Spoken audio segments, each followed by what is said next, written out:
प्रजापति रविशुक्रबृहस्पतीन् पञ्चैतान् संस्मरे नित्यं वेदवाणीं प्रवर्तयेत्।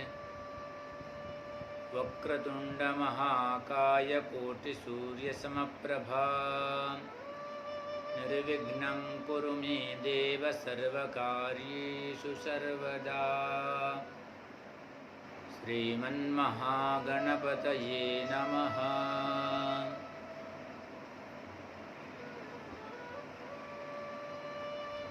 आप सभी को नमस्कार। वैदिक संस्कार केंद्र में आप सभी का स्वागत है। जैसा कि आप सभी को पता है, वैदिक संस्कार केंद्र नित्य प्रतिदिन आप सभी के लिए कुछ न कुछ संस्कृत तथा साहित्य जगत की जानकारी उपलब्ध कराता रहता है।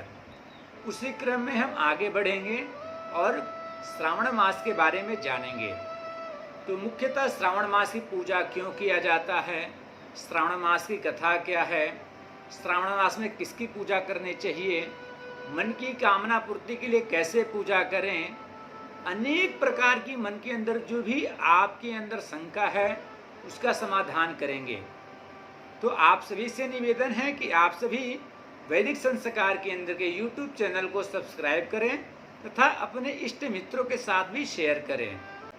तो सबसे पहले हम लोग श्रावण मास की कथा सुनेंगे, उसके बाद हम पूजा विधि के बारे में जानेंगे। तो अभी हम कथा की तरफ बढ़ते हैं। पौराणिक मान्यता के अनुसार श्रावण महीने को देवों के देव महादेव भगवान शंकर का महीना माना जाता है। इस संबंध में पौराणिक कथा है कि जब सनत कुमारों ने महादेव से उन्हें श्रावण महीना प्रिय होने का कारण पूछा, तो महादेव भगवान शिव ने बताया कि जब सती ने अपने पिता दक्ष के घर योग शक्ति शरीर त्याग किया था, उससे पहले देवी सती ने महादेव को हर जन्म में पति के रूप में पाने का प्रण किया था। अपने दूसरे जन्म में देवी सती ने पार्वती नाम से हिमाचल और रानी मैना के घर में पुत्री के रूप में जन्म लिया। पार्वती ने युवावस्था में श्रावण महीने में निराहार रहकर कठोर व्रत किया और शिव जी को प्रसन्न किया और शिव जी से विवाह किया। तब से महादेव के लिए यह मास विशेष प्रिय हो गया। आगे हम सभी शिव जी की पूजा के बारे में जानेंगे। कहते हैं श्रावण के महीने में भगवान शंकर की विशेष पूजा की जाती है। इस दौरान पूजा की शुरुआत महादेव के अभिषेक के साथ किया जाता है।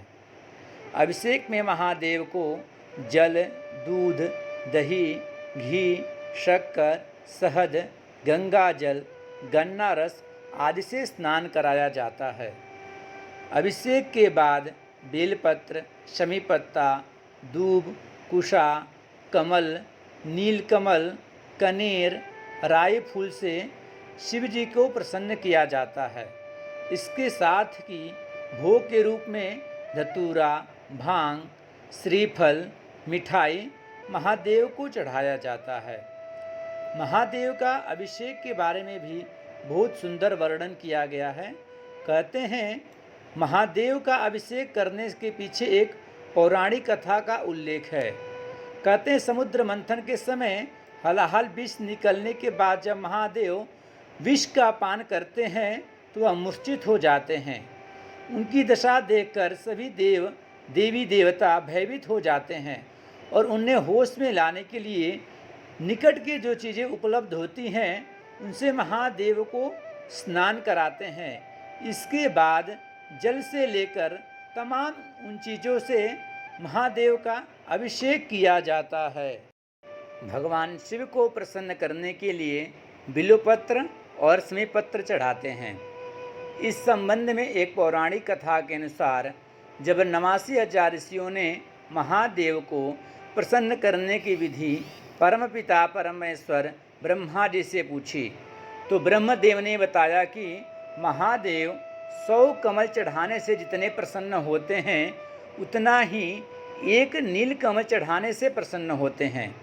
ऐसे ही 1000 नील कमल के बराबर एक बिल्वपत्र और 1000 बिल्वपत्र चढ़ाने के फल के बराबर एक समीपत्र का महत्व होता है, या समीपत्र से प्रसन्न होते हैं। तो आप सभी से निवेदन है कि मन के अंदर जो भी कामना हो उसकी पूर्ति के लिए बिल्वपत्र और समीपत्र शिव जी के ऊपर अवश्य चढ़ाएं। मन के अंदर ओम नमः शिवाय बोलते हुए आप समीपत्र और बिल्वपत्र चढ़ा सकते हैं।